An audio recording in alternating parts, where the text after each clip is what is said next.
স্বাগত জানাচ্ছি টিভিএন 24 এর নিয়মিত আয়োজন টিভিএন অ্যানালাইসিসের সাথে আছি তাহিয়া রুবাইয়াত অপলা।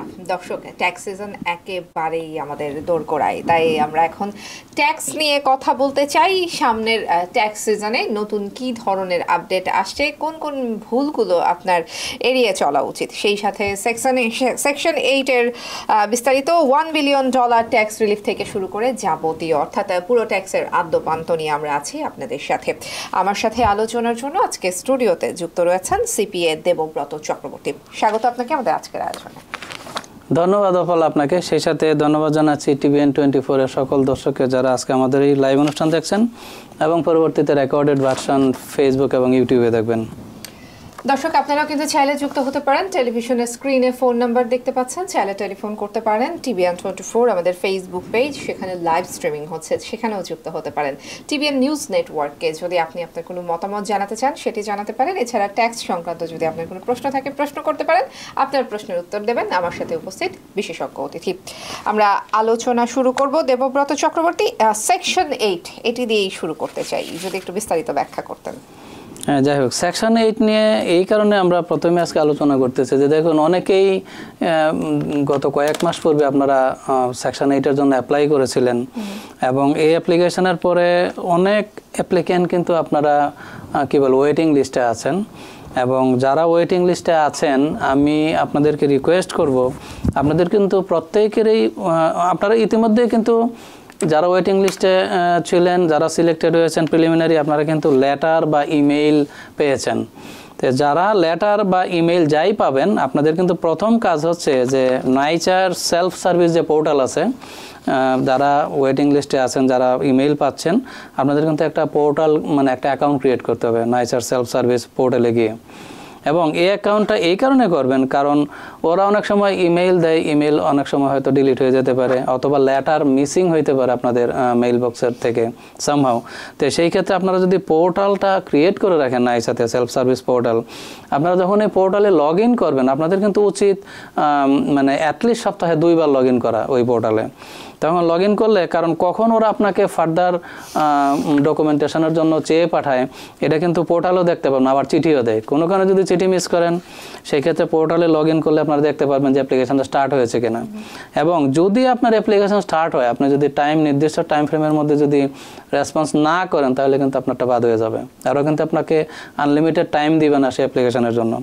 তো যাই হোক, যারা ওয়েটিং লিস্টে আছেন, যারা ইনিশিয়ালি নাইচার সেলফ সার্ভিস পোর্টালে অ্যাকাউন্ট ক্রিয়েট করেছেন, তারা তো অবশ্যই সপ্তাহে 2 বার অ্যাটলিস্ট লগ ইন করে দেখবেন যে আপনার অ্যাপ্লিকেশন স্টার্ট হয়েছে কিনা।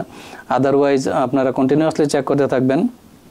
এখন প্রশ্ন হচ্ছে, যাদের এই অ্যাপ্লিকেশন স্টার্ট হয়েছে তাদেরকে অবশ্যই কিন্তু বিভিন্ন ইনফরমেশান, যারা ট্যাক্স ডকুমেন্টেশন যাই চায়, W2 নানান ইনফরমেশান চাবে, আপনার হাউস হোল্ড ইনফরমেশান, এগুলা কিন্তু আপনাকে প্রোভাইড করতে হবে। তো এখন প্রশ্ন হচ্ছে যে যারা ফুললি কোয়ালিফাই করবেন এই অ্যাপ্লিকেশনের পরে, ওরা আপনাকে ইন্টারভিউ নেবে। ইন্টারভিউর পরে যখন আপনি ফুললি অ্যাপ্রুভ হবেন, তখন ওরা আপনাকে বাউচার ইস্যু করবে, সেকশন 8 বাউচার। এখন মনে রাখবেন, এই যে সেকশন 8 বাউচার যেদিন থেকে আপনার নাম ইস্যু হবে, আপনাকে কিন্তু 6 মান্থ 180 ডেইজ আপনাকে সময় দিবে আপনার যে সেকশন 8 এর যে হাউসগুলো আছে এগুলোকে আপনাকে ফাইন্ড আউট করতে হবে। এবং এই যে নাইচার আন্ডারে অনেক হাউস সেকশন 8 এ লিস্টিং আছে, আপনি ওই সমস্ত লিস্টিং ব্রাউজ করেও আপনি আপনার সেকশন 8 এর হাউসটা বের করতে পারেন। অথবা আপনি যদি যে বাড়িতে আছেন এটাও যদি আপনি সেকশন 8 এর আন্ডারে যেতে চান, এটা কিন্তু অটোমেটিক না, ওই বাড়িগুলোকে কিন্তু অবশ্যই সেকশন 8 এর আন্ডারে রেজিস্ট্রেশন করতে হবে। যখন এই সেকশন 8 রেজিস্ট্রেশনের জন্য অ্যাপ্লাই করবে এবং এটা যদি অ্যাপ্রুভ হয়, দেন আপনি কারেন্ট বাড়িতে থেকেও কিন্তু এই ভাউচারটি ইউজ করতে পারেন। তবে এখানে একটা বিষয় উল্লেখ্য, এই যে সেকশন 8 এর রেজিস্ট্রেশন বা অ্যাপ্রুভাল, এটা কিন্তু একটা সার্টেন প্রসিডিউর আছে। যে কোনো বাড়ির মালিক চাইলেই কিন্তু রেজিস্ট্রেশন অ্যাপ্রুভাল পাবে না, তাদের বাড়ির ওই রকম সার্টেন কন্ডিশনে থাকতে হবে, যেমন ডিজেবল পিপল থাকলে ডিসেবিলিটির অ্যাক্সেস থাকতে হবে, সার্টেন কন্ডিশন বাড়িকে অবশ্যই ফুলফিল করতে হবে, আদারওয়াইজ কিন্তু সেকশন 8 অ্যাপ্রুভ করবে না। তো যাই হোক, আমি মানে আমার রিকোয়েস্ট থাকবে একটাই, যে যারাই ওয়েটিং লিস্টে আছেন, অবশ্যই আপনারা নাইচার self service portal account create করবেন, রেগুলারলি চেক করবেন যখন অ্যাপ্লিকেশন স্টার্ট হয়। এবং যারা ভাউচার পাবেন, এটা কিন্তু 180 দিনের মধ্যে ইউজ করতে হবে, otherwise it will be invalid, এবং সেক্ষেত্রে কিন্তু তখন আর এটা থাকবে না। তো যাই হোক, এই ছিল সেকশন 8 এর আপডেট। জি, $1 বিলিয়ন ট্যাক্স রিলিফের কথা বলা হচ্ছে, একটু ব্যাখ্যা করবেন কি? হ্যাঁ, তো এই $1 বিলিয়ন যে ট্যাক্স রিলিফ, যেটা আমি গত অনুষ্ঠানেও বলেছিলাম, যে এটা বেসিক্যালি যারা প্যান্ডামিকের সময় 2 বছর 2020 এবং 2021 যারা ট্যাক্স ফাইল করেছেন, এবং আইআরএস বলতেছে যে অ্যাপ্রক্সিমেটলি 5 মিলিয়ন ইন্ডিভিজুয়াল এবং বিজনেসম্যান, আপনারা যারা এই 2 বছর ফাইল করেছেন প্যান্ডামিকের সময়, আপনারা কিন্তু ট্যাক্স করেন অনেকেই, 5 মিলিয়ন পিপল অর বিজনেসম্যান, এবং আপনারা যে পরিমাণ ট্যাক্স করেছেন তখন কিন্তু পে করতে পারেন নাই, এই প্যান্ডামিকের কারণে বিজনেস বন্ধ ছিল। তো যে কারণে আপনাদেরকে আইআরএস এই সুযোগটা দিচ্ছে যে যারা ট্যাক্স সময় মতো পে করতে পারে নাই for some reason, business liquidity issue বা বিজনেস শাটডাউন, এই সমস্ত কারণে আইআরএস আপনাদেরকে পেনাল্টি করবে না। এবং এই পেনাল্টির পরিমাণ মোর দেন $1 বিলিয়ন, যেটা আপনার আইআরএস পেনাল্টি ওয়েভারের ঘোষণা দিয়েছে। তো আপনারা চাইলে এখনও পে করতে পারেন, but without paying any penalty. সেটা হচ্ছে $1 বিলিয়ন ট্যাক্স রিলিফ বেসিক্যালি প্যান্ডামিকের সময় এটা। আর প্রসঙ্গত আরেকটা বলতে হয় যে এই ট্যাক্স রিলিফ পাওয়ার জন্য কিন্তু যারা সিঙ্গেল ইন্ডিভিজুয়াল আছেন, মানে আপনাদের ইনকামটা থাকতে হবে অবশ্যই কিন্তু 400,000-এর নিচে, তারাই কোয়ালিফাই করবেন। যাদের ইনকাম এর চেয়ে বেশি তারা কোয়ালিফাই করবেন না। পাশাপাশি থার্ড স্টিমুলাস চেকের ব্যাপারে বলতে হয়, যেটা $2.4 বিলিয়ন থার্ড স্টিমুলাস চেক, এই ব্যাপারেও বলতেছে এই কারণে যে দেখুন এই 2021-এ যারা ট্যাক্স ফাইল করেছেন বা সামহাও থার্ড স্টিমুলাস চেক 1400 পান নাই, এবং সেই ক্ষেত্রে আপনারা ক্লেইমও করেন নাই ফর সাম রিজন, আপনাদের কিন্তু এই এপ্রিল 15 কিন্তু লাস্ট ডেট। তার মানে যারা থার্ড স্টিমুলাস চেক $1,400 পাওয়ার কথা প্রত্যেকটা ফ্যামিলি মেম্বার, সাম রিজন আপনারা ক্লেইম করেন নাই বা পান নাই, আপনারা কিন্তু এপ্রিল 2021-এর মধ্যে ক্লেইম করতে হবে, আদারওয়াইজ এটা পাবেনই না। কারণ 3 ইয়ার্স আইআরএস স্ট্যাচু লিমিটেশন অনুযায়ী 3 ইয়ার্স যদি আপনার চলে যায়, সেই ক্ষেত্রে কিন্তু এটা ক্লেইম করার কোনো সুযোগ থাকে না। তার মানে যারা ট্যাক্স ফাইল করেছেন 2020, 2021 এবং সামহাউ এটা ক্লেম করতে পারেন নাই, আপনাদেরটা কিন্তু অটোমেটিক আইআরএস ফাইন্ড আউট করবে বলতেছে, এবং সেটা $2.4 বিলিয়ন এখন আনক্লেম ফান্ড আছে, তারা অটোমেটিক আপনাদেরকে ডিসবার্স করবে এটা, যারা ভুলবশত ক্লেম করেন নাই। বাট কোয়েশ্চেন হচ্ছে যে যারা গত 5-7 বছর ফাইলই করেন নাই, আপনাদের কিন্তু কোনো ইনফরমেশন আইআরএসের কাছে নাই, সেই ক্ষেত্রে আইআরএস নিজেও জানে না আপনাদের ব্যাঙ্ক অ্যাকাউন্ট নাম্বার কি বা কোথায় আপনাদের অ্যাড্রেস, আপনাদেরকে অবশ্যই ফাইল করতে হবে এই স্টিমুলাস পাওয়ার জন্য। তার মানে যারা গত 1-2 বছর ফাইল করেছেন, আপনাদের কিছুই করতে হবে না, অটোমেটিক আইআরএসের ঠিকানায় যে লাস্ট আইআরএসের কাছে আপনাদের যে লাস্ট ইনফরমেশন আছে, অ্যাড্রেস বলেন, ব্যাঙ্ক অ্যাকাউন্ট বলেন, ওইটাতে ডিসবার্স করবে। আর যারা গত 5-10 বছর ফাইল করেন নাই, আপনাদেরকে অ্যাডভাইস করতেছে যে যত দ্রুত সম্ভব ফাইল করেন এপ্রিল 15-এর মধ্যে, তখন তারা আপনারা যে অ্যাড্রেস ইউজ করবেন অথবা ব্যাঙ্ক অ্যাকাউন্ট ইউজ করবেন, আইআরএসে টাকাটা ওখানে পাঠিয়ে দিবে। এই ছিল থার্ড স্টিমুলাস চেকের আপডেট। জি, $2.4 বিলিয়ন যে স্টিমুলাস চেকের কথা বলা হচ্ছে, এগুলো আসলে কাদের জন্য প্রযোজ্য? এটা বেসিক্যালি যারা পার্মানেন্ট রেসিডেন্ট এবং ইউএস সিটিজেন যারা আছে ইউনাইটেড স্টেটসে, যারা প্যান্ডামিকের সময় ডাজন্ট ম্যাটার এখানে ছিল বা ইভেন তাদের যদি কোনো কারণে ওভারসিসেও থাকে, প্রত্যেকেই তারা এলিজিবল এই স্টিমুলাস চেক পাওয়ার জন্য। এখানে ইনকামের কোনো লিমিটেশন নাই বা অন্য কোনো মানে রুলস অ্যান্ড রেগুলেশন নাই, এবং যারা ইতিপূর্বে পেয়েছে তারা পেয়েছে, আর যারা পায় নাই তারা এটা ক্লেম করতে পারবে। নতুন ট্যাক্স সিজন আসছে, অনেকেই হয়তো এবার প্রথমবারের মতো ট্যাক্স ফাইল করবেন। কিভাবে সহজে ট্যাক্স ফাইল করবেন সেই পরামর্শ তো শুনবই, সেই সাথে কমন যে ভুলগুলো সাধারণত আমাদের কমিউনিটিতে হয়ে থাকে, সেই ভুলগুলো নিয়েও একটু আপনার কাছ থেকে জানবো, যে ভুলগুলো এড়িয়ে চলা উচিত। যাই হোক, একটা বিষয় বলতে হচ্ছে যে আপনারা জানেন যে আইআরএস অলরেডি ট্যাক্স ফাইলের ডেডলাইন ডিক্লেয়ার করেছে। স্টার্ট ডেট হচ্ছে জানুয়ারি 27। তার মানে জানুয়ারি 27 থেকে IRS officially electronic filing accept করা শুরু করবে তাদের ডাটাবেজে, এবং যেটাকে শেষ হবে এপ্রিল 15। তাই এই হচ্ছে আইআরএসের ডেডলাইন ট্যাক্স ফাইলিংয়ের। এখন প্রশ্ন হচ্ছে যে এই যে ট্যাক্স ফাইল প্রতি বছরেই আপনারা বা যারাই ট্যাক্স পেয়ার আছেন ট্যাক্স ফাইল করেন, এখানে কিন্তু কিছু কমন মিস্টেক থাকে, যেটা ট্যাক্স প্রিপেয়াররা ট্যাক্স পেয়ারদের তো ডকুমেন্টেশনে থাকে, প্লাস ইভেন যারা ট্যাক্স প্রিপেয়ারার আছে তাদেরও কিন্তু কিছু প্রিকশন নিতে হয় বা কিছু কমন মিস্টেক থাকে, যেগুলোর ফলশ্রুতিতে অডিট ট্রিগার হয়। তো আমরা আজকে এগুলোই পর্যায়ক্রমে আলোচনা করব, এবং পরবর্তীতে আমরা আলোচনা করব 2024-এর যে নতুন যে ট্যাক্স লগুলো হচ্ছে সেগুলো নিয়ে আমরা আলোচনা করব। তারপর আরেকটা বিষয় আমরা আলোচনা করব, যে আমার মনে হয় যে এইগুলো আলোচনা করার আগে আরেকটা ইম্পর্টেন্ট বিষয় হচ্ছে যে 1099 যে যারা এই বছর কিন্তু 1099 যারা পাবেন তাদের কিন্তু মানে একটা চেঞ্জ আসছে, যেটা আপনাদের জানা উচিত, এটা খুবই ইম্পর্টেন্ট। এখন আমি আগে এটা ডিসকাশন করে তারপরে যাচ্ছি ওখানে। তো দেখুন, এই যারা অনেকেই আছেন আমাদের কমিউনিটিতে যারা ভ্যানমো, তারপরে জেল, বিভিন্ন ক্যাশ অ্যাপের মাধ্যমে টাকা লেনদেন করেন। এখন প্রশ্ন হচ্ছে যে যারা ভ্যানমো, জেল, ক্যাশ অ্যাপের মাধ্যমে টাকা নিয়েছেন এবং দিয়েছেন, এবং প্রত্যেকেই না, যারা বিজনেস পারপাসে এই ট্রানজাকশানগুলো করেছেন গুডস অ্যান্ড সার্ভিসের জন্য, তারা কিন্তু এই বছর ম্যান্ডেটরি 1099 পাবেন। তা আপনারা যারাই জেল, ভ্যানমোতে গত বছর পর্যন্ত কিন্তু এটা ম্যান্ডেটরি ছিল না, এটা ছিল অপশনাল, বাট এই বছর এটা ম্যান্ডেটরি করা হয়েছে।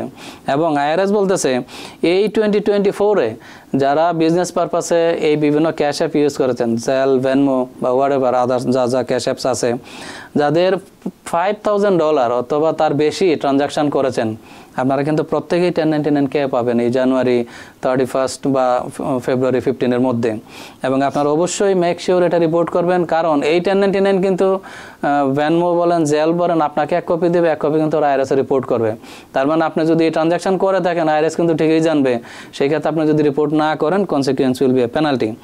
এখন এটা থ্রেশহোল্ড হচ্ছে 2024-এ ওরা আইআরএস বলতেছে যারা 5,000 বা তার বেশি ট্রানজাকশান করেছেন তারাই পাবেন, যেটা পরবর্তীতে 2025-এ লিমিটটা হচ্ছে 2,500, এটা অর্ধেক।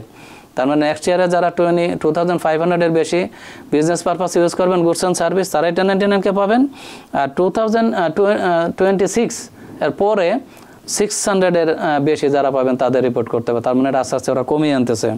তো এটা কিন্তু একটা ইম্পর্টেন্ট আপডেট। তার মানে যারাই ট্যাক্স ফাইল করবেন, make sure you report your 1099-কে প্রপারলি, যারা বেসিক্যালি ক্যাশ অ্যাপস ইউজ করেছেন বিজনেস পারপাসে। আর একটা বিষয় এখানে, যারা পার্সোনালি ইউজ করেছেন, যেমন গিফট দিয়েছেন বা ফ্রেন্ডস অ্যান্ড ফ্যামিলি মেম্বারদেরকে সামহাও টাকা দিয়েছেন, আপনাদের কিন্তু এই রিপোর্টিং রিকোয়ারমেন্টে পড়বেন না, কারণ ওরা আইআরএস বলছে এটা বিজনেস পারপাসে যারা ইউজ করেছেন, যারা গুডস অ্যান্ড সার্ভিস আপনারা প্রোভাইড করেছেন বা তার জন্য বিনিময়ে নিয়েছেন, শুধু তারাই কিন্তু এই 5,000 থ্রেশহোল্ডের আওতাভুক্ত হবেন। যাই হোক, একটু আগে যেটা বলছিলেন যে কমন মিস্টেকগুলো, তো যেহেতু ট্যাক্স ফাইল 27 থেকে শুরু হচ্ছে, তা আমরা যে এখন এগুলো ডিসকাস করব, ক্লিয়ারলি আপনাদের উচিত হবে এগুলা খুব কেয়ারফুলি ট্যাক্স রিটার্নে রিফ্লেক্ট করা, আদারওয়াইজ কিন্তু এটা অডিট ট্রিগার হয় এবং consequence will be penalty also, সেটা আপনি ইন্টেনশনালি করেন আর ভুলবশতই করেন। আমি প্রথমেই বলবো যে মেকিং ম্যাথ এরর। যে দেখুন, ট্যাক্স ফাইল আপনারা যখন করবেন, আপনারা কিন্তু এখানে ভুল করার কোনো সুযোগ নাই, কোনো ভুল করতে পারবেন না। তার মানে আপনাকে অবশ্যই নাম্বারগুলো যখন ট্যাক্স ফাইলে লিখবেন, ডবল ট্রিপল চেক আপনাকে করতে হবে, যাতে করে কোনো ধরনের কোনো ভুল না হয়। উদাহরণস্বরূপ বলবো যে 3 লিখতে গিয়ে আবার 8 লিখবেন না, যে এই ধরনের ভুল, যে একটা লিখতে গিয়ে আর একটা লেখার কোনো সুযোগ নেই। তো সেই ক্ষেত্রে যদি কোনো ভুল ভ্রান্তি করেন, আইআরএস ঠিকই এটা ফাইন্ড আউট করবে এবং consequence will be penalty and interest. কারণ এই ভুলের ক্ষেত্রে আপনি যদি ইন্টেনশনালি করলে তো পাবেন, ইভেন যদি আপনি আনইন্টেনশনালিও করেন, ধরেন নর্মালি ভুল করেছেন, বাট মানে consequence will be penalty and interest. যে কারণে আপনাকে অবশ্যই ম্যাথমেটিক্যালি কারেক্টলি ফাইল করতে হবে, যাতে করে কোনো ধরনের কোনো ভুল না হয়, এবং বারবার চেক করে তারপরে আপনারা ট্যাক্স ফাইল করবেন। এটা একটা ইম্পর্টেন্ট বিষয়। আরেকটা হচ্ছে যে যারা ট্যাক্স ফাইল করেন, অনেকে তাড়াহুড়া করেন যে আপনাদের যে ইনকাম ডকুমেন্ট আছে, যেমন অনেকে আছে W2-তে কাজ করেন, 1099-এ কাজ করেন, অনেকের বাড়ি আছে, যেমন মর্টগেজ আছে, তাদের 1098 দরকার হয়। আবার অনেকে স্টক ট্রানজাকশন করেন, 1099-B, ব্রোকার স্টেটমেন্ট, অসংখ্য ট্যাক্স ডকুমেন্ট আছে, 1099 NEC আছে। তো এখন প্রশ্ন হচ্ছে, এই যে অসংখ্য ট্যাক্স ডকুমেন্ট, আপনারা যারা মাল্টিপল কাজ করেন, মাল্টিপল জায়গা থেকে ইনকাম আসে, আপনারা কিন্তু অনেক সময় দেখা গেছে যে তাড়াহুড়া করে সব ইনকাম রিপোর্ট প্রপারলি মানে পেপারগুলো না নিয়েই ট্যাক্স ফাইল করেন, হয়তো কোনোটা বাদ দিয়ে দেন। তো সেই ক্ষেত্রে কিন্তু consequence will be penalty also. কারণ দেখুন, এই যে W2 বলেন, 1099 বলেন, আপনি হয়তো ভুল করতে পারেন, কিন্তু আইআরএসে কিন্তু ভুল করবে না। কারণ যারাই এই ডকুমেন্টগুলো ইস্যু করেছে, 1 কপি কিন্তু আইআরএসকে দিয়ে দিয়েছে। তার মানে আইআরএস ঠিকই জানে আপনার ইনকাম কত। কারণ আপনি যদি এগুলো প্রপারলি রিপোর্ট না করেন, যেমন উদাহরণস্বরূপ বলবো যে আপনার সেলফ এমপ্লয়মেন্ট পারসন, পাশাপাশি আপনি একটা পার্ট টাইম W2-তে জব করেন, যখন ট্যাক্স ফাইল করতে গেলেন তখন দেখা গেল যে W2টা আপনি রিপোর্ট করলেন, 1099 রিপোর্ট করতে আপনি ভুলে গেছেন। কিন্তু দেখুন, এই 1099 কিন্তু আইআরএসের কাছে 1 কপি আছে। তো সেই ক্ষেত্রে আপনি যদি 1099 রিপোর্ট না করেন, আইআরএস কিন্তু ঠিকই বুঝবে যে আপনার ইনকাম আন্ডার স্টেটেড বা আন্ডার রিপোর্ট করেছেন, এবং ওরা কিন্তু অটোমেটিকই আপনাকে অডিটের জন্য পাঠাবে, এবং সেই ক্ষেত্রে কিন্তু ওরা পেনাল্টি দিয়ে দেবে, এবং ওরা ফুল 1099-এর উপরেই কিন্তু ওরা মানে ট্যাক্স বসিয়ে দেবে। যেটা আপনি ট্যাক্স ফাইল যখন করতেন, তখন কিন্তু আপনার হয়তো সুযোগ থাকবে কিছু এক্সপেন্স ডিডাকশন নেওয়ার, কিন্তু আইআরএস যখন ধরবে তখন কিন্তু ওরা পুরো টাকাটার উপরেই, পুরো ইনকামের উপরেই ট্যাক্স বসিয়ে দেবে। তো যার কারণে আপনারা যখন ট্যাক্স ফাইল করবেন, অবশ্যই ট্যাক্স ডকুমেন্টগুলো প্রপারলি কালেক্ট করবেন সবার আগে, এবং মেক শিওর যাতে কোনো ডকুমেন্ট যাতে মিসিং না হয়। যেমন W2 রিপোর্ট করলেন, 1099 রিপোর্ট করলেন না, বা অন্যান্য কোনো ইনকাম যাতে মিসিং না হয়, যেটাকে বলে পার্সিয়াল ইনকাম রিপোর্টিং। এটা কিন্তু 100% IRS আপনাকে ধরবে এবং এটার জন্য অডিট ট্রিগার হবে। তারপর আরেকটা জিনিস বলবো হচ্ছে যে চ্যারিটেবল ডোনেশন। এটা কিন্তু আরেকটা IRS এর অডিট এরিয়া, এবং আমরা কিন্তু এখানে ফ্রিকুয়েন্টলি মিস্টেক করি। যেমন দেখুন, এই যে চ্যারিটেবল ডোনেশনের ক্ষেত্রে বলতেছি যে আমরা অনেক সময় মন্দির, মসজিদ, তারপরে গির্জা, প্যাগোডা, এগুলোতে আমরা ডোনেট করি আমরা রিলিজিয়াস পারপাসে। এখন প্রশ্ন হচ্ছে যে এই যে ডোনেশন, এইগুলা কিন্তু আমরা স্কেজুয়াল এতে ডিডাকশনের মাধ্যমে কিন্তু আমরা ট্যাক্স বেনিফিট নিই, আমাদের ট্যাক্সটা কমে। এখন প্রশ্ন হচ্ছে অনেকেই ট্যাক্স ফাঁকি দেওয়ার জন্য কিন্তু টু মাচ এই চ্যারিটেবল ডোনেশন বা ডিডাকশন স্কেজুয়াল এতে দিয়ে রাখেন, যেটা আপনার ইনকামের সাথে কোনো সঙ্গতিপূর্ণ না, শুধু ট্যাক্স কমানোর জন্য যা মন চায় একটা নাম্বার লিখে রাখেন। কিন্তু একটা জিনিস মনে রাখবেন যে আপনার যদি বাউচার না থাকে বা যদি ডোনেশনের প্রুফ না থাকে, বলেও কিন্তু স্কেজুয়ালেতে এই ধরনের ডোনেশন আপনারা দিতে যাবেন না, কারণ এই স্কেজুয়ালে কিন্তু ম্যাক্সিমাম সময় কিন্তু এটা অডিট হয়, এবং এই ডোনেশন এগুলো কিন্তু রেড ফ্ল্যাগস। এগুলো যদি আপনি ইমপ্রপারলি দেন, ইনকামের সাথে যদি সামঞ্জস্যপূর্ণ না থাকে, ইউ উইল গেট অডিটেড। যেমন উদাহরণস্বরূপ বলবো যে ধরুন আপনার ইনকাম হচ্ছে $40,000, এখন আপনি যদি $10,000 যদি চ্যারিটেবল ডোনেশন দেখান স্কেজুয়ালেতে, ইজ ইট মেক সেন্স? কারণ যার ইনকাম $40,000, আপনি যদি $10,000 বছরে ডোনেট করেন, তাহলে আপনি কি খাবেন আর কি বাসা বাড়াই দিবেন? It doesn't make sense. তো সেই ক্ষেত্রে আপনাদের উচিত হবে যে ডোনেশন যখনই আপনারা স্কেজুয়ালেতে লিখবেন, যাতে করে অবশ্যই আপনার আয়ের সাথে সঙ্গতিপূর্ণ হয়। এমন কিছু লিখবেন না যেটা টোটালি অসামঞ্জস্যপূর্ণ, যেটা ফলশ্রুতিতে রেড ফ্ল্যাগ রেইজ হয় এবং অডিট ট্রিগার করে। আরেকটা বিষয় আলোচনা করবো, যেটা আমরা ফ্রিকুয়েন্টলি এই ভুলগুলো করে থাকি। যেমন যারা সেলফ এমপ্লয়েড পারসন, যারা জানেন, যারা ট্যাক্স অপারেটর আছেন বা স্মল বিজনেস বা যারা সেলফ এমপ্লয়েড পারসন আছেন, আপনারা কিন্তু নিজেই নিজের বস, আপনারা কারো আন্ডারে চাকরি করেন না। তো সেই ক্ষেত্রে আপনাদের ইনকাম এবং এক্সপেন্সগুলো রিপোর্ট করেন স্কেজুয়াল সিতে।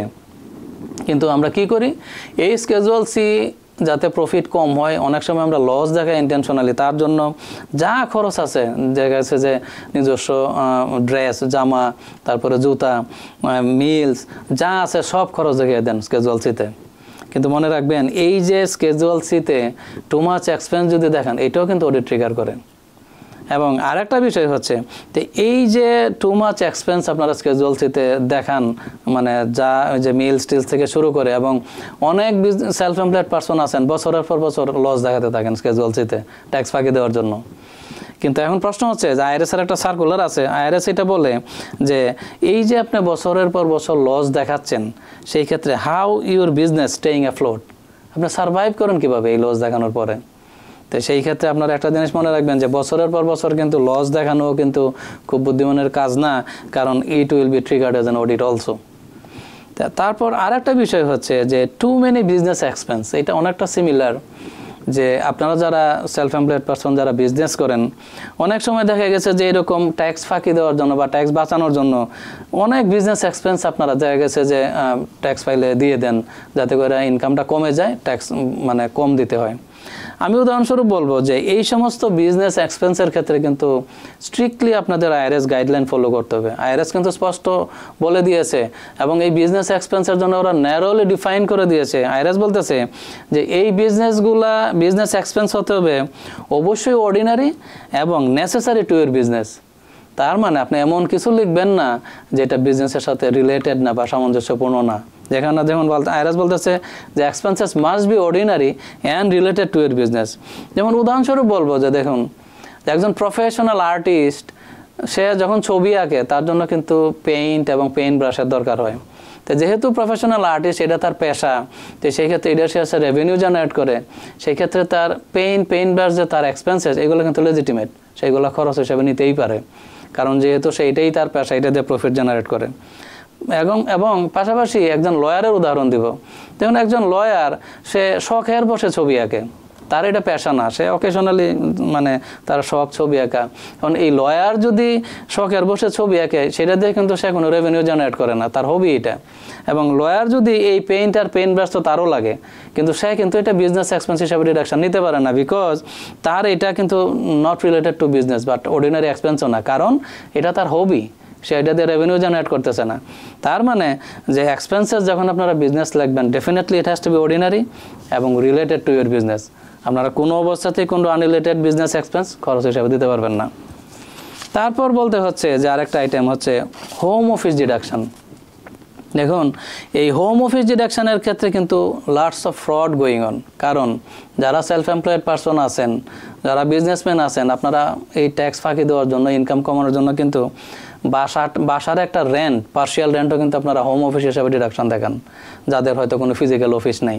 কিন্তু আইআরএস কিন্তু ন্যারোলি এই হোম অফিস ডিডাকশনের জন্য ওরা ডিফাইন করে রাখছে, যাতে করে এই সুযোগ কেউ না নিতে পারে। কি বলতেছে যে হোম অফিস ডিডাকশন তারাই নিতে পারবেন যাদের বাসাটা এক্সক্লুসিভলি এবং রেগুলার বেসিসে যারা বিজনেস পারপাস ইউজ করবেন। দেখেন, কিওয়ার্ড হচ্ছে এক্সক্লুসিভলি এবং রেগুলার বেসিসে আপনার বাসা যদি আপনার বিজনেস পারপাস ইউজ করেন, পার্টিকুলার কোনো রুম, সেই ক্ষেত্রে প্রপোর্শনেটলি আপনি হোম অফিস ডিডাকশন নিতে পারবেন। বাট আপনি যদি এটা রেগুলার বেসিস ইউজ না করেন, এক্সক্লুসিভলি পারপাসে যদি ইউজ না করেন, সেই ক্ষেত্রে কিন্তু হোম অফিস ডিডাকশন নিতে পারবেন না। এটা টোটালি কি বলে ইরিজনেবল এবং ইজ নট অ্যালাউয়েবল ডিডাকশন।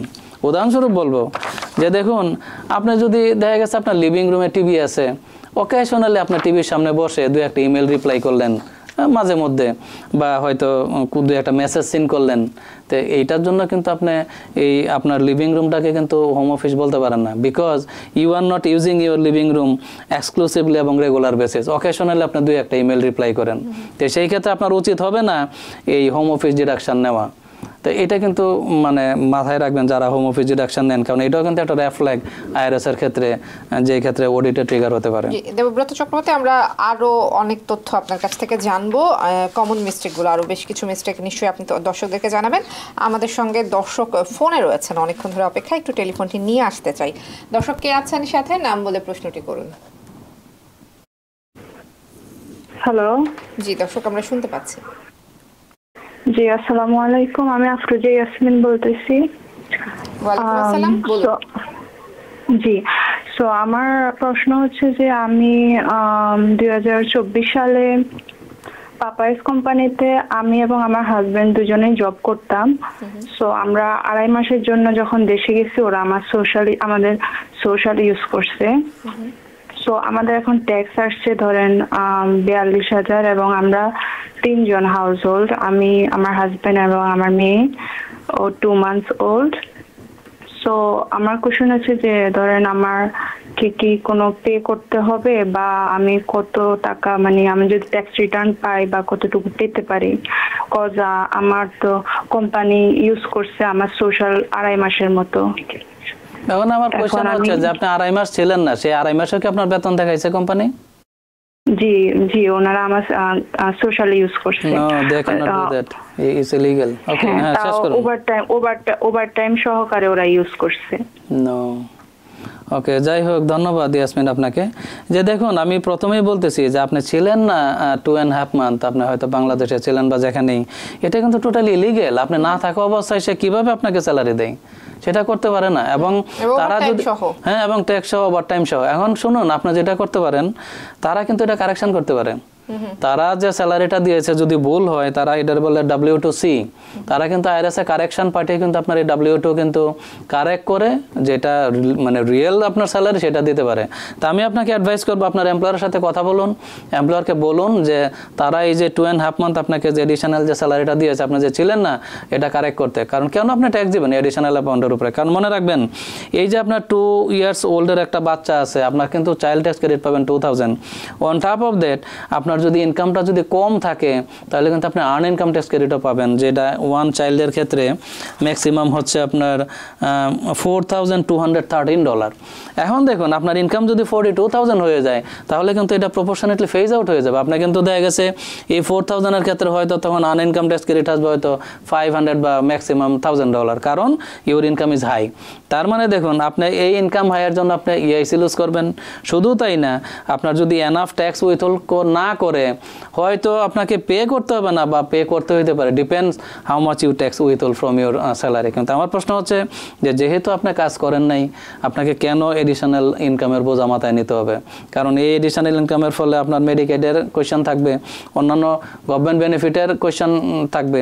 তো সেই ক্ষেত্রে আমি অ্যাডভাইস করব যে আপনি অবশ্যই এমপ্লয়ারের সাথে কথা বলুন। প্রথম কাজ হচ্ছে আপনার W2 কারেকশন করা, এটা আপনি অবশ্যই এটা অ্যাকসেপ্ট করবেন না। তো সেই ক্ষেত্রে আমি আশা করব আপনাকে পে তো করতেই হবে না, on top of that you will get maximum tax benefit, child tax credit তো পাবেন এই 2000 plus on top of that you will get more on income tax credit. ধন্যবাদ। জি, আরো দর্শক আমাদের সঙ্গে টেলিফোনে রয়েছেন, আমরা টেলিফোনগুলো নেওয়ার চেষ্টা করব, তবে একটি বিরতির সময় হয়ে গেছে। দেবব্রত চক্রবর্তী সঙ্গেই থাকবেন, দর্শক আপনারাও সঙ্গেই থাকবেন, নিচ্ছি ছোট্ট একটি বিরতি। বিরতির পর আবারও স্বাগত জানাচ্ছি। ট্যাক্স নিয়ে কথা বলছি আমরা, সিপিএ দেবব্রত চক্রবর্তী আমাদের সাথে স্টুডিওতে উপস্থিত আছেন। দর্শক টেলিভিশনের ফোন স্ক্রিনে ফোন নাম্বার রয়েছে TVN24, আমাদের ফেসবুক পেজ, সেখানেও লাইভ স্ট্রিমিং হচ্ছে, যে কোনো মাধ্যমে যুক্ত হতে পারেন। ট্যাক্স সংক্রান্ত আপনার কোনো প্রশ্ন থাকলে প্রশ্ন করতে পারেন। আরও একজন দর্শকের টেলিফোন নিব। দর্শক কে আছেন সাথে, নাম বলে প্রশ্নটি করুন। হ্যালো। জি, আমরা শুনতে পাচ্ছি। জি আপু, আমি একটা দাদাকে কোশ্চেন করতে চাচ্ছিলাম। আমার ইনকাম হলো 24-এ 80,000। আমি হাউস হোল্ড, আমি সিঙ্গেল, আমার একটা বেবি আছে, আমি কত ট্যাক্স রিটার্ন পেতে পারি? আচ্ছা, আপনার বেবির বয়স কত? 13 আচ্ছা, ধন্যবাদ আপনাকে যে আপনি বলছেন যে আপনার $80,000 ইনকাম 2024-এ আপনার হেড অফ হাউসহোল্ড, কারণ আপনার একটা বেবি আছে।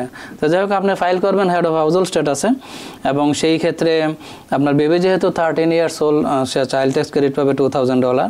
এখন দেখুন, এই যে ফেরত পাওয়া, যেটা রিফান্ডের বিষয়টা কিন্তু এইভাবে স্ট্রিক্টলি বলা যাবে না, কারণ ইট ডিপেন্ড করে যে এই যে $80,000 আপনার ইনকাম, আপনি এর সোর্সে কত টাকা ট্যাক্স উইথহোল্ড করেছেন এইটার উপরে।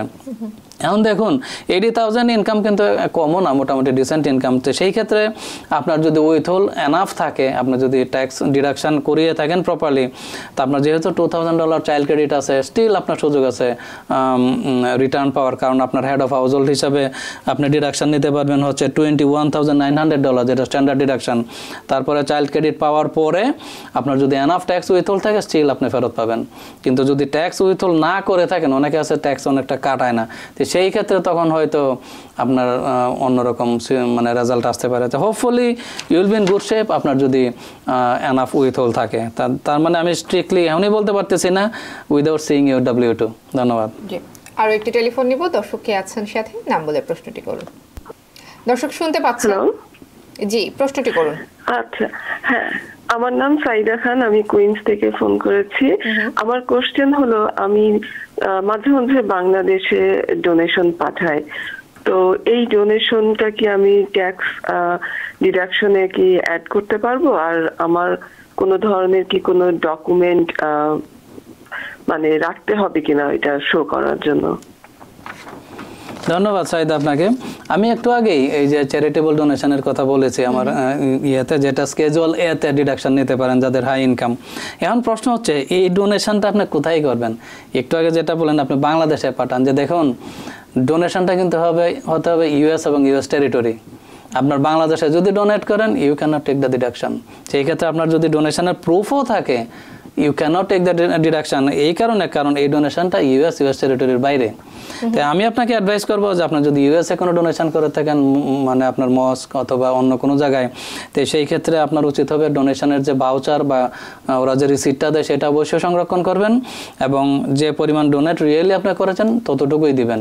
কোনো এডিশনাল অ্যামাউন্ট দিতে যাবেন না যেটা আপনার ইনকামের সাথে সঙ্গতিপূর্ণ না, সেই ক্ষেত্রে কিন্তু অডিট হয়। ধন্যবাদ আপনাকে। জি, আরও একজন দর্শক রয়েছেন। দর্শক কে আছেন সাথে, নাম বলে প্রশ্নটি করুন। হ্যালো, আদাব, আমি কাসার বলছিলাম কুইন্স থেকে। জি, বলুন। আমার কোয়েশ্চনটা হচ্ছে যে শুনছি তো আইআরএ থেকে কি চেক পাঠাবে মাসের, তো যদি আমি এই যে প্যান্ডামিকের সময় শুনছি আমি যে মায়েরা যে বাচ্চাগুলোকে চেক করতে বাসা থেকে, ওদেরকে কি এটা কি জন্য দেয়, এটাকে ক্লেম করতে পারবো? আমি শিওর না আপনার কোয়েশ্চনটা, মানে আপনি কি স্টিমুলাস চেকের ব্যাপারে বলছেন নাকি অন্য কোনো চেকের কি টেক কেয়ারের কথা বলছেন? না, আমি বলছি যে মায়েরা প্যান্ডামিকের সময় বাচ্চাগুলো বাসায় থেকে টেক কেয়ার করছে না, হ্যাঁ, ওইটার জন্য শুনছি আমি যে গভর্নমেন্ট কি এটা দিছিল, কিন্তু আমরা একটা ক্লেম করি নাই। বুঝতে পারছি। তো যাই হোক, ধন্যবাদ আপনাকে। তো এখন আপনি যেটা বলছেন যে প্যান্ডামিকের সময় যেহেতু মায়েরা যারা ছিল, যারা কাজ করতো, তারা তো বাইরে যেতে পারে নাই এই সিভিয়ার হেলথ ইস্যুর কারণে, বাসায় থেকে টেক কেয়ার করেছেন। তো সেইটার জন্য আনএমপ্লয়মেন্টের একটা সুযোগ ছিল তখন, যে কিন্তু এটা কিন্তু এক্সপায়ার্ড নাও। তো যারা তখন ওই সময় ক্লেম করেছেন, যে দেখা গেছে যে কারণ যেহেতু স্কুল বন্ধ ছিল, গ্রাউন্ডটা ছিল এরকম, যেহেতু ডে কেয়ার বা স্কুলগুলো বন্ধ ছিল, অনেক প্যারেন্টসরা আছে স্কুলে রেখে বাচ্চাদেরকে বা ডে কেয়ারে রেখে কাজে যাইতো। তো যেহেতু এগুলো বন্ধ ছিল, তখন তো তাদের বাসায় থেকে বাচ্চাদের টেক কেয়ার করা ছাড়া উপায় ছিল না, তখন তারা বেনিফিট নিতে পারতো। But unfortunately everything is close now, কারণ প্যান্ডামিক ইজ ওভার। এই মুহূর্তে আপনারা সুযোগ নেই এগুলো ক্লেম করার। ধন্যবাদ। জি, আরো একজন দর্শক আছে রয়েছেন, আরো একটু টেলিফোন নিব। দর্শক কে আছেন সাথে, নাম বলে প্রশ্নটি করুন। হ্যালো, জি জি, আমার নাম মিয়া, আমি ব্রঙ্কসে বলছি। অ্যাকচুয়ালি আমার একটা কোশ্চেন আছে, যে আমার এক ফ্রেন্ড আমাকে বললো কিছু টাকা লোন দেয়, সে বাড়ি কিনবে। তো আমি একটা চেক দিলাম, লিখলাম যে লোন। কিছুদিন পরে এসে বলতেছে গিফট লিখলে ভালো হয়। আমার কোশ্চেনটা হলো, এইটার মধ্যে কি ডিফারেন্স, এটা ট্যাক্স ফাইলে কি এফেক্ট করে, লোন দিলে অথবা গিফট লিখে দিলে চেকের ভিতরে?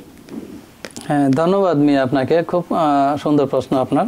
তো দেখুন, এই যে বাড়ি কেনার ক্ষেত্রে কিন্তু এটা একটা পপুলার টেকনিক, যে যাদের ব্যাংকে এনাফ টাকা নাই, হয়তো অনেকে ক্যাশে আর্ন করে, যেটা আমরা বলি যে পিলোর নিচে রাখে। তো এখন এই টাকাগুলোকে যদি হোয়াইট করতে হয়, ব্যাংকে ঢোকাইতে হয়, তাহলে মোস্ট টেকনিক হচ্ছে এই গিফট চেক নেওয়া।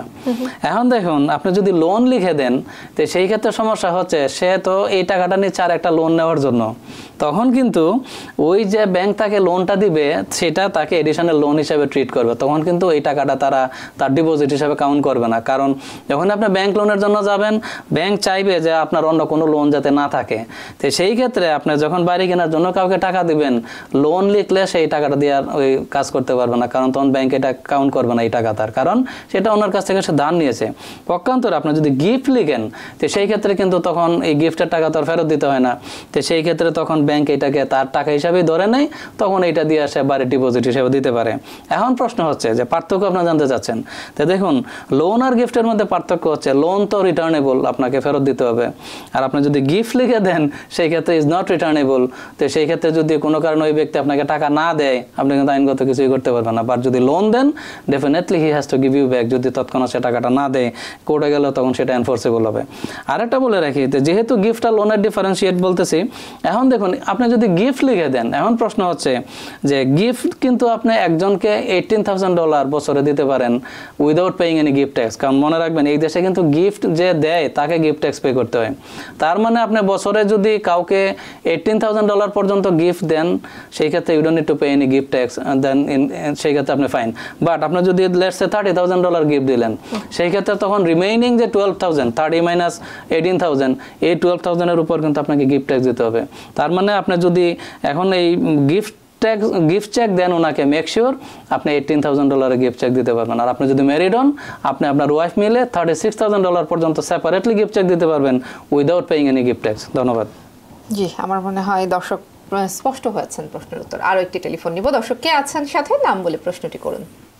আমি মোবাইলে বলতেছি, তো আমার হোম কেয়ার সম্বন্ধে একটা প্রশ্ন, এইটাই উত্তর চাইতেছি আর কি। আমার বাড়িটা আমি নিজে কিনছি, এখন আমার 2টা ছেলে, একটা মেয়ে। আমি তাদেরকে দিতে চাই, যদি তাদেরকে দিতে হয় তাহলে কোনো সমস্যা আছে না? আমি কিন্তু হোম কেয়ার আমাকে টেক ওভার করে আমার ছেলেরা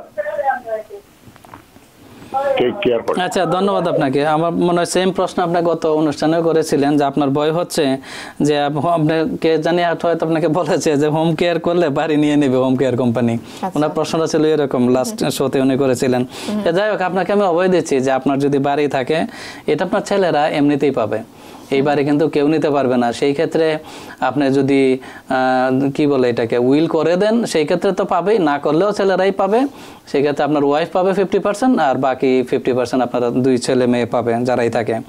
এবং আপনি চাইলে এই বাড়ি যদি স্টেট বলে এটাকে, আপনি যদি স্টেট করেন, সেই ক্ষেত্রে স্টেটের ওনার থাকবে আপনার ছেলে মেয়েরা, সেই ক্ষেত্রে এইভাবে আপনি করতে পারেন। তো এটাই হচ্ছে যে আপনার হোম কেয়ার করলে কোনো সমস্যা নেই, আপনার বাড়ি, আপনার ছেলে মেয়ে, ওয়াইফ ওরা এমনিতেই পাবে। ধন্যবাদ আপনাকে। আরো একজন দর্শক রয়েছেন, আরো একটি টেলিফোন নিব। দর্শক কে আছেন? হ্যালো জি, আসসালামু আলাইকুম। ওয়ালাইকুম আসসালাম। হ্যালো জি দর্শক, আমরা শুনতে পাচ্ছি, প্রশ্নটি করুন।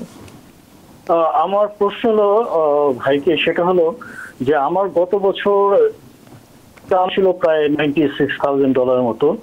সেখান থেকে আমার ট্যাক্স ফেডারেল উইথড্রল 9.25% মতো ফেডারেল রয়েছে, দ্যাট ইজ প্রায় $9,000 মতো।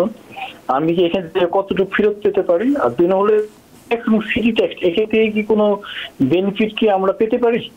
মানে কিসের বেনিফিট? মানে আমি কি ট্যাক্স থেকে এখান থেকে কোনো রিফান্ড পেতে পারি কিনা, স্টেট ট্যাক্স এবং ফি, নাকি এটা আমার মানে ফরবিড, এটা আমি এখান থেকে কোনো বেনিফিট পাবো না?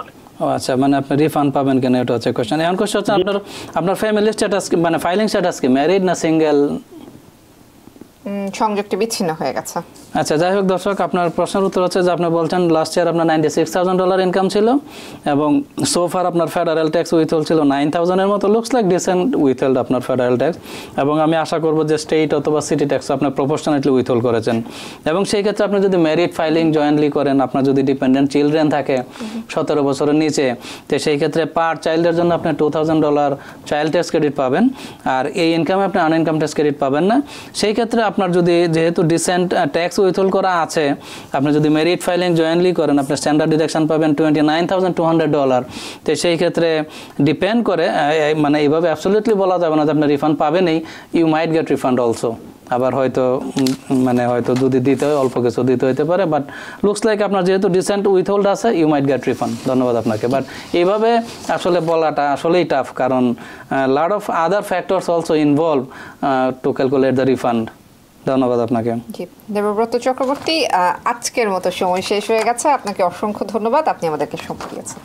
ধন্যবাদ আপনাকে, সেই সাথে ধন্যবাদ জানাচ্ছি TVN 24 এর সকল দর্শকের। শুভরাত্রি।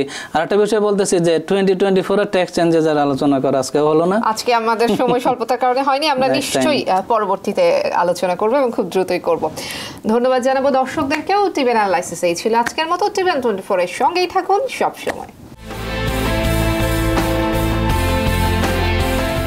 TVN 24 টেলিভিশন দেখতে আজই কল করুন 7187776556। লগ ইন করুন www.totalcablebd.com। নিউ ইয়র্ক থেকে সম্প্রচারিত TVN 24 টেলিভিশন বিশ্বজুড়ে বাঙালির কণ্ঠস্বর।